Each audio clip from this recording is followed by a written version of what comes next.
Alam niyo yun guys, na sobrang taas ko bigay nito. Kung sa size tsaka sa itsura, ito yung mas gusto ko talaga. Tayo, tropa na tayo. So, friendship eh, di ba? Okay guys, another watch natin gang guys for today's video. Mayroon guys ang train, ang relo. Dalawa lang laman guys. Nakaantay lang natin si client na dumating. Crucial Dre, kung nagpipilian niya itong dalawa. Siyempre magiging bias ako. Tignan na natin mamaya guys kung ano magiging preference ni client.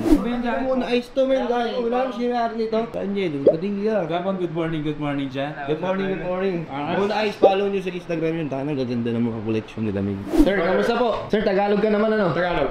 Yun, buti naman. Salamat. Sabo, man. Balita ko sir, parang namimili na lang kayo sa dalawa. Medyo mas may preference na ako ngayon eh. I-bias ka na. Pero syempre, kung ano yung personal kayo pipili mo, wala tayong magagawa doon. Unahin mo muna itong Sea Dweller na reference mo, 16660. Ogi, ganda rin. Ito yung sakto sa wrist ko eh. Ang reason kung bakit pinipilian ko yung dalawa, kasi nag-jewelry ako. Siya yung magagamit ko everyday. Kasi lagi ako may suot na bracelet. Na-try mo na ba to? Yeah. Kung sa size tsaka sa itsura, ito yung mas gusto ko talaga. Ito naman suot ko sir. Tingnan naman natin. Parang nakasakto na sa links ha. Sinukat mo na pala talaga dito. Yan eh. Tingin ko ito everyday, magagamit ko siya. Yeah. Ikaw ba brother, yung sa dahil nakikita mo nag-Rolex no? Yung size ba nito, tama lang ba sa akin? Oo, 41. Actually sir, ito tawag dito is Datejust 2. Meron kasi ngayon bago na Datejust, yung mga new reference. Mas maliit siya ng ote. Ito kasi parang nasa 41.5 siya eh. Yung bago ngayon, nasa 41 na fix. So mas malaki to, bagay siya sa wrist mo kasi malaki. Halimbawa, decide kami yung dalawa.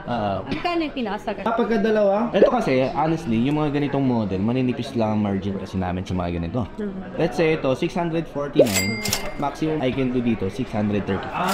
65. Pero with this one, sa gold, from 698, kaya ko ito ibigay kahit mga 670. So this one, 28,000 discount kaya kayo mo. Best din. Pagka package yung dalawa. Gusto mo dalawa, sir? 670 plus 635. 1305. Ang galit yung brutal for you. So one na lang flat.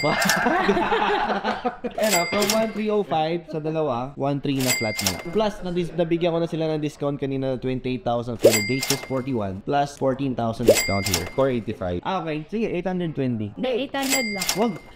Sige na. Deads. Sama lang dapat. Para bibigla ka. Isa lang talaga bibili mo. Ano nga eh, di ba from 1305, bali 1.3 na lang flat. 850 na lang sir. Promise ang laki ng binigay ng discount. Knowing na ano alam niyo yan guys, na sobrang taas ko bigay ng discount. Buti lang pala si Hype wala. Mas maliit magbigay ng discount yun. Ano pa yun?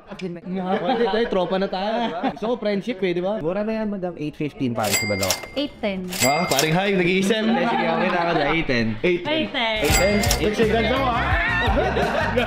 Guys, Dandilo, di ko in-expect. Kala ko mamimili lang sila, guys. Kaya nga eh. Naging dalawa. Diyos ko, ako rin hindi ko in-expect. Promise. Thank you so much. Thank you so much, bro. Tapos yung the rest, cash, dala naman. Ano? Pamper. Bank transfer. Surprise na ba natin? Parang bigyan mo ng jacket yan. Ganun? May ganun ba? Bigyan ng jacket yan. Saan? Yeah. Ready ka na. Prepare na. So, deposited na guys, 810. Pero bukod kasi doon, nag-down na sila ng 435. So, total 1,295. So, confirm lang natin. Our finance manager guys, may pumasok ba 810? Yes, confirm. Panis. Sir, okay na po, may pumasok na. Ay, dandil na talaga. Kanina ako sa po yung barkada ko. Sabi niya, paring G ba nandun? Pabati mo kay paring G. Mark Black. Mark Lacro, kasama ko yung mga tropa mo dito. Shoutout sa'yo. Happy naman kayo sa jacket. Bigyan ko rin kayo ng malaking paper bag para sa hoodie para din niya okay. Alright guys, dandil tayo for today's video, no? Hindi ko in-expect. Kala ko mamimili lang ng isa. Yung pala dalawa binili, mabait yung asawa, no? Sana all.